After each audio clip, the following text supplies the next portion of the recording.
Добър ден! Бях обещал да направя едно видео за лагерите.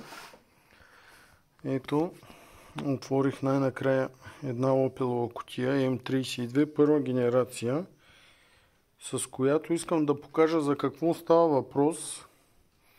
Значи, според пробката и точното положение на кутията, този въпросния лагер би трябвало да стои някъде до тук, докъдето е вала в масло вътре.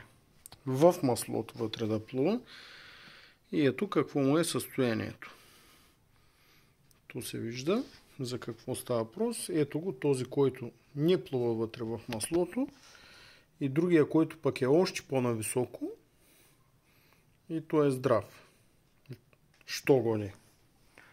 Веднага обяснявам, нали, тъй като пак ще има сигурно умници, които да философстват и да се правят на много умни.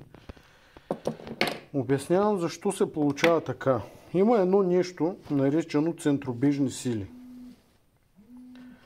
От които центробежни сили, дори има точно за тази кутия и за въпросните центробежни сили, има клип в YouTube на руснаци, обяснено точно за какво става въпрос. Тъй като конусите на тези лагери не са направени под правилния ъгъл, вероятно умишлено е направено това нещо, за да може да се повреди след някакъв определен период от време. И винаги се поврежда този лагер. Ето, той направо си е приключил тотално. И другия, който се поврежда, е този горе тук на вала. И този долу. Големите на пиньоните.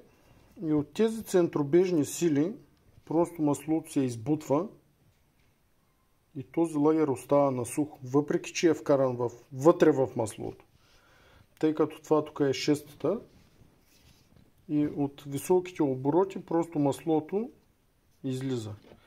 И точно за това, ето къде е един лагер, това е задния лагер, но той предния е абсолютно същия, просто е с друг размер. Точно за това сепаратора на този лагер е направен по този начин, за да може маслото да влиза тук отдолу и да маже доколкото е възможно съчмите.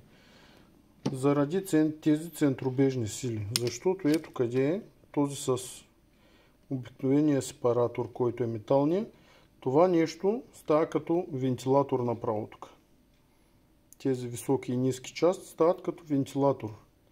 И маслото изобщо не може да стигне до тук.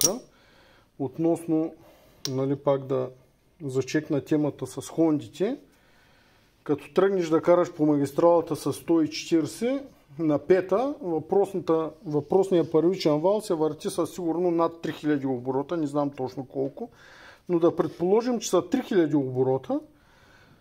Този лагер, ако го завъртиш с 3000 оборота, ако някой изобщо може да си ги представи колко са 3000 оборота, ей така да стои легнал и да наливаш масло отгоре, няма да влезе вътре. Това може да бъде повече от сигурен. Както съм казал, не говоря на изуса с факти и точно за това тези лагери са направени с такъв тип сепаратори. И точно за това е монтиран така към маслото, а не така. Защото така като го монтираш, той пак се става като вентилатор. Затова е монтиран така лагера. За да може от тук да влиза маслото под този ръб вътре, но нали това хора, които нямат техническо познание, но иначе пишат и коментират, няма как изобщо да го проумеят. Това е за сега. Лек ден!